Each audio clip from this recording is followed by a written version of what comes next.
আসসালামু আলাইকুম। বিদ্যালয় খোলা রাখার বিষয়ে মাওসির নতুন নির্দেশনা, অর্থাৎ তোমাদের বিদ্যালয় খোলা থাকবে কি থাকবে না সে বিষয়ে নতুন একটা নির্দেশনা প্রকাশিত হয়েছে, যেটা মাওসি বোর্ড অর্থাৎ মাধ্যমিক উচ্চ মাধ্যমিক শিক্ষা অধিদপ্তর থেকে প্রকাশিত হয়েছে।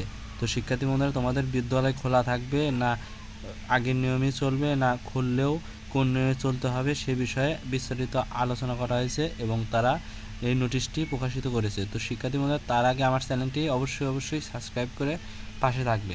তো শিক্ষার্থী বন্ধুরা, এখানে বলা হয়েছে তীব্র গরমে মাধ্যমিক পর্যায়ের শিক্ষা প্রতিষ্ঠানে পাঠদান অব্যাহত রাখতে 9টি নির্দেশনা প্রদান করেছে মাধ্যমিক ও উচ্চ শিক্ষা অধিদপ্তর মাওসি। রোববার 19 মে মাওসির আওতাধীন মাধ্যমিক পর্যায়ে শিক্ষা প্রতিষ্ঠানে তীব্র তাপপ্রবাহকালীন শ্রেণী কার্যক্রম চালু অবস্থায় সতর্কতামূলক ব্যবস্থা নিতে এ অনুরোধ জানানো হয়েছে। ইতিমধ্যে প্রাত্যহিক সমাবেশ বন্ধ, বিশুদ্ধ পানির সুব্যবস্থা নিশ্চিতকরণ, স্বাস্থ্যকেন্দ্রের সঙ্গে শিক্ষা প্রতিষ্ঠানগুলোর সার্বক্ষণিক যোগাযোগ রক্ষা করা, বেলা 11টা থেকে 3টা পর্যন্ত সূর্যের আলো থেকে নিজেদের দূরে রাখা সহ নানা নির্দেশনা দেওয়া হয়েছে।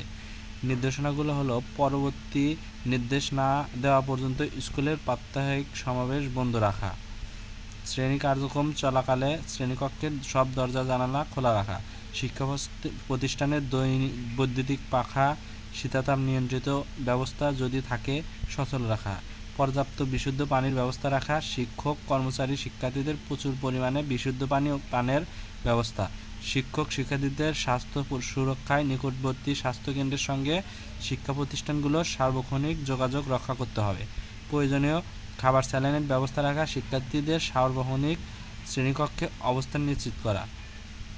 বেলা 11টা থেকে 3টা পর্যন্ত শিক্ষক কর্মচারী শিক্ষার্থীদের যেন যথাসম্ভব সূর্যের আলো থেকে নিজেদের দূরে রাখেন সে বিষয়ে নিশ্চিত করা।